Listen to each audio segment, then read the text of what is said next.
পর্দা কেমনে করা লাগে আমি আপনাদেরকে একটা ঘটনা শোনাবো বন্ধু, একটা হাদিস আপনাদেরকে উপহার দিয়ে আমি আলোচনাটা শেষ করাবো বন্ধুগণ।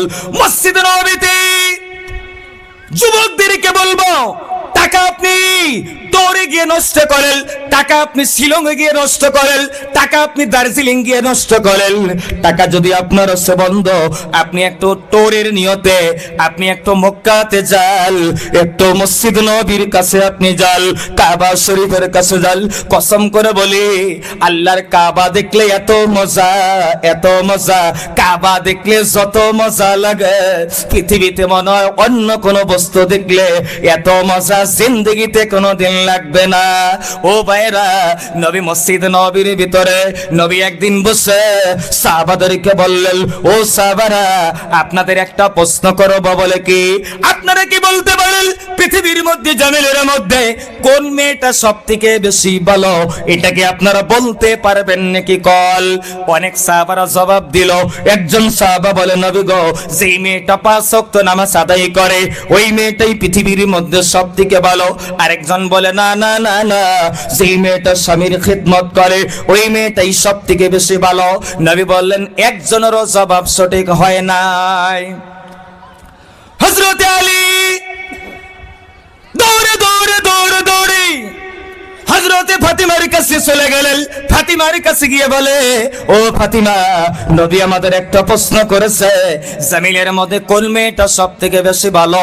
আমরা এক একজন এক একটা জবাব দিলাম, একটা জবাব আমাদের সঠিক হয় নাই। তোমার কাছে জবাবটা আছে নাকি? হযরতে ফাতিমা বলেন, ও স্বামী গো, আপনি আবার আপনার আব্বার কাছে চলে যান। চলে গিয়ে বলেন, পৃথিবীর মধ্যে ওই মেয়েটাই সবথেকে বেশি ভালো যেই মেয়েটা নিজের চেহারাটা স্বামী বাদে অন্য কোন পুরুষকে জিন্দগিতে দেখায় নাই।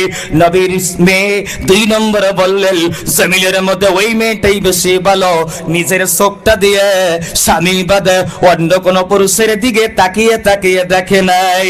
হযরত আলী শেরে খোদা দৌড়ে দৌড়ে দৌড়ে দৌড়ে পাশেই মসজিদ নবী, নবীর কাছে গিয়ে বলে, নবীজি জবাবটা আমি পেয়ে গেছি। বলে কি? কয় জামিলের মধ্যে ওই মেয়েটাই সবথেকে বেশি ভালো যেই মেয়েটা স্বামী বাদে অন্য কোন পুরুষকে নিজের মুখটা দেখায় নাই, ওই মেয়েটাই ভালো যেই মেয়েটার চোখ দিয়ে স্বামী বাদে অন্য কোন পুরুষকে কোনোদিন দেখে নাই। নবী আমার একটা মুস্কি হাসি দিয়ে বলে, ও বাবা আলী, এই কথাটা শুনে আমি নবীর মনটা বলে, এটা আপনার জবানের কথা না, এটা আপনার মুখের কথা না, এটা হলো আমার কলিজার টুকরা ফাতিমার জবানের কথা। ভাইরা আমার, বন্ধুরা আমার, চিন্তা করেন জামিলের মধ্যে পৃথিবীর মধ্যে নবী তার মেয়েদেরকে কেমন আদর্শ শিখিয়েছিলেন। আজকে আমাদের মেয়েদেরকে বন্ধু, আমার বোনকে আজকে আমরা কলেজের ভিতরে দেই, হাই স্কুল হায়ার সেকেন্ডারি পড়তে দেন, এটা নিষেধ ইসলাম করে নাই। বলেন তো দেখি, একজন মেয়ে পর্দায় যায় কিনা? আমরা কোনোদিন খোঁজ নিয়েছি কি? বলেন, জিন্দগিতেই নেই নেই। নাতিন আর নানি যায়, নাতিন হলো উদাম, নানি হলো ঢাকা, ঠিক কিনা? কল মা, ঘটনাটা এমন, মিষ্টির আপনি মিষ্টি বানায়া উদলা রাখছেন আর আলকাতরার ভিতরে আপনি ঢাইকা ঢাইকা ঢাকনি মারছেন। ও বন্ধুগণ, পর্দা ইসলামের বিধান, পর্দা আপনাকে আপনার বিবিকে করতে হবে। তবে হ্যাঁ, পর্দা কিন্তু পুরুষেরও করা লাগবে। পুরুষ মানুষ করা লাগবে না? হ্যাঁ, কথা কয় না? কে আছেন না নেই আপনারা? তকবীর লাগে না রে, তকবীর। পুরুষ মানুষ আছেন নাকি? কারা কারা পুরুষ মানুষ দিয়ে হাত তোলেন তো দেখি একটু। তকবীর লাগে, তকবীর লাগে না রে, তকবীর। পর্দা কিন্তু পুরুষের আছে, সুবহানাল্লাহ কোন? আরে জোরে কই নাকি আপনারা? ভাবতেছে হ্যাঁ এই লোকাল হুজুর, হ্যাঁ জোরে কোন সুবহানাল্লাহ। পর্দা পুরুষের আছে, হ্যাঁ। আশা কল অনেক পুরুষ মানুষ রাস্তা দিয়ে যায়, যুবক মানুষ রাস্তা দিয়ে যায়, কোন মেয়ে মানুষ যদি পায় বারে বারে দেখে, আসে না নাই? টেরাস হয়ে দেখে, বাইক দিয়ে দেখলে, বাইক দিয়ে গেলে বারবার বারবার করে তাকায়, কয় দেখ বন্ধু দেখ গেতাছে একটা। কি কয় এটা আমি কইলাম না, কয় দেখ বন্ধু দেখ গেতাছে গেতাছে। মানে দেখতে দেখতে দেখতে দেখতে বাইক একবারে রাস্তার নিচে যায়, তাও কভার পায় না, আসে না নাই? ভাইরা আমার, বন্ধুরা আমার, শোনারা, নবী বলেন ওই কঠিন কিয়ামতের দিনে বাংলাতে একটা কিতাব লেখা হয়েছে বন্ধ, এই কিতাবের ভিতরে হাদিসটা পেয়েছে বন্ধ, অধ্যয়ন করেছি, বানিয়ে বানিয়ে একটা কথা বলি নাই বন্ধুগণ। নবী বলে ওই কঠিন কিয়ামতের দিনে আমার আল্লাহ এক শ্রেণীর পুরুষদের চোখের ভিতরে সীসা গলিয়ে গলিয়ে ঢেলে দিবে। আরে কি গলায় দিব?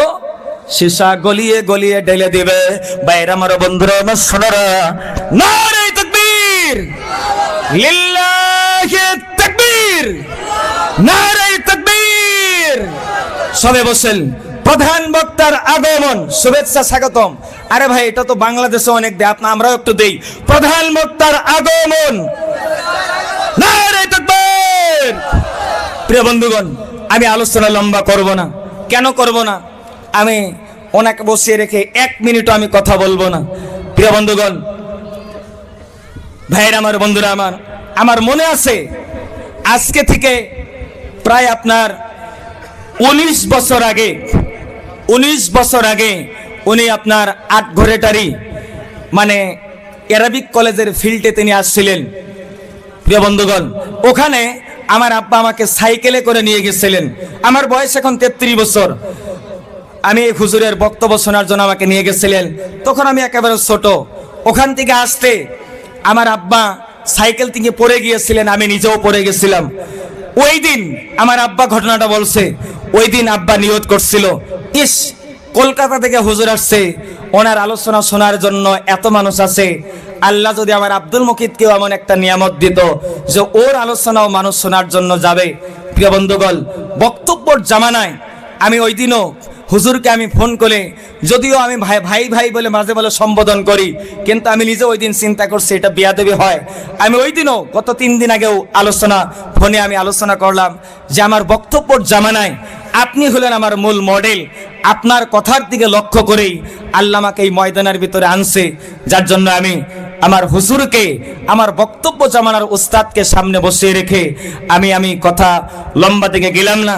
আমি যুবক ভাইদেরকে একটা কথাই বলবো। আমি বলছিলাম হাদিসটা এরকম, নবী বললেন কঠিন কিয়ামতের দিনে আমার আল্লাহ একদল মানুষকে তার চোখের ভিতরে, একদল পুরুষদেরকে চোখের ভিতরে সীসা গলিয়ে গলিয়ে ঢেলে দেবে। আমার নবীর সাহাবী হযরত আলী বললেন, নবী গো ওই পুরুষগুলো কে হবে? আমার নবী বললেন, এই আলী জেনে রেখে দিও, পৃথিবীর মধ্যে যেই সমস্ত যুবকেরা, যেই সমস্ত পুরুষ মানুষ কি করবে, রাস্তা দিয়ে যাইতে হোক, বিভিন্ন জায়গাতে আপনার একটা মেয়ের দিকে বারবার বারবার যদি তাকায়, তার চোখের ভিতরে আল্লাহ কঠিন কিয়ামতের দিনে সীসা গলিয়ে গলিয়ে ঢেলে দেবে।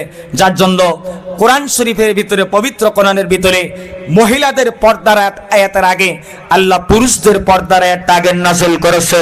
আমি আপনাদেরকে ইনশাআল্লাহ অনুরোধ করব, যে কয়েকটা কথা বলছি অসমাপ্ত বক্তব্য, যদি আপনারা ইনশাআল্লাহ কিছু আমলের কথা পেয়ে থাকেন, আপনারা আমল করার জন্য চেষ্টা করবেন, আমার জন্য দোয়া করবেন, আমি জানি তিন ইসলামের উপরে চলতে পারি।